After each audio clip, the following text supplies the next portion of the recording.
Welcome to the next lesson here at Adulting Starts Here. In the last lesson, we talked about credit, what it is, and why it matters. Now we're going to break down the number that follows you everywhere, and that's your credit score. Now, this number is like your financial GPA, and we're going to make sense of it today.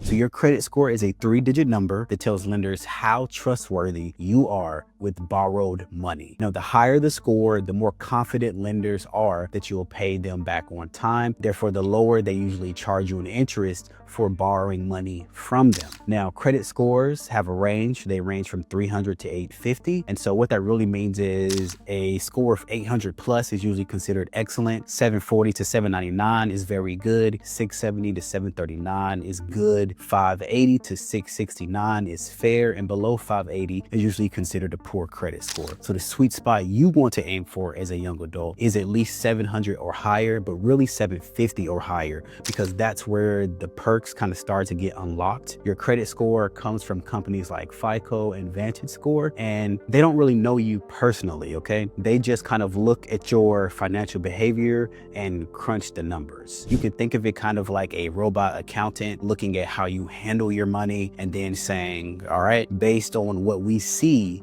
here's your score. And this is the main point of this video, because once you understand how the score is made, you can learn how to improve it and help yourself. So there are 5 main factors that go into your credit score, and we're going to talk about them right now, okay? So the first factor is on-time payment history, and that's 35% of your credit score. This is the biggest chunk of your score, and it really just answers the questions of, did you pay your bills on time, and have you done that every time? A history of on-time payments helps show lenders that you can manage your credit responsibly. Even one late payment can hurt your score, especially if it's more than 30 days late. So you want to be sure to set up auto pay or reminders to make sure you don't miss any due dates. Next is your credit utilization, and that's 30% of your score. This is how much of your available credit that you're using at any given point in time. If you use too much of your available credit, you may not have enough credit when you need it. And so to lenders, this could be a sign that you may be financially overextended, and therefore the rule of thumb for utilization is to try and use less than 30% of your available credit. So let's say that you have $1,000 credit limit on a credit card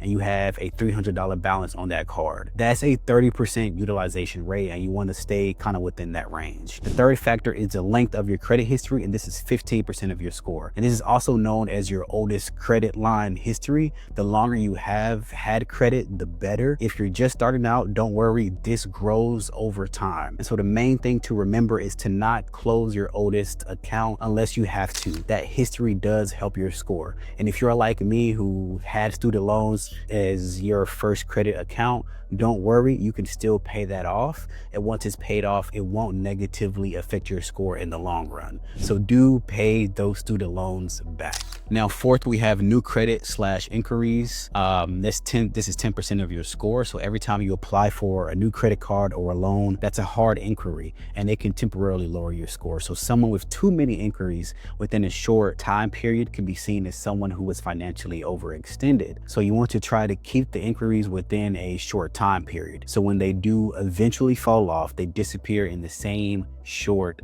time span. So for example, if you have 2 credit cards you want to apply for, now apply for them both on the same day. That way one hard inquiry doesn't have a great impact on the process of another, because this likely hasn't been fully reported yet. So if you are just checking your score, you are good to do so whenever you want. That's considered a soft inquiry and has pretty much no impact at all. So you can check it anytime. Lastly, as the 5th factor, we have what's called your credit mix, and that makes up 10% of your score. So the 5th factor is your total available credit across all your credit accounts combined. So lenders like to see that you can handle different types of credit accounts like credit cards, student loans, auto loans, etc. But you don't need to have all of these at the same time. But having a good credit mix can help your history, your score in the long run. And so now quickly, I do want to go over a few common things that will tank your credit score.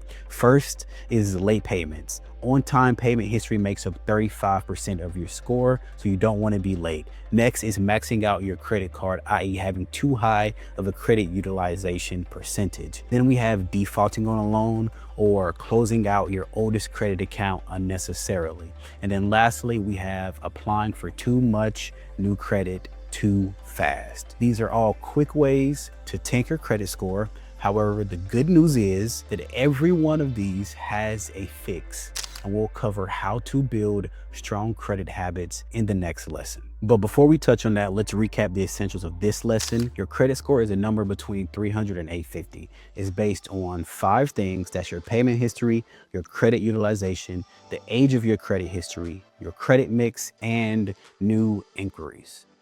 So you want to pay on time and keep your utilization low. Those 2 alone make up 65% of your credit score. So you want to check your credit score regularly with tools like CreditWise or seeing if your bank offers this option in its app. And so the action step that I want you guys to take now is to go check your credit score. Then ask yourself, is this where I want to be? If not, which of the 5 factors can I focus on improving? And that's it for today. You've officially demystified the credit score. In the next lesson, we're going to talk about how to actually build credit, especially if you're starting from zero with no credit like most young adults, or you're just trying to bounce back from a bad credit history or a bad credit score. So let's build that credit power the smart way. I'll see you in the next lesson. Thanks as always for watching Adulting Stars here, and take care.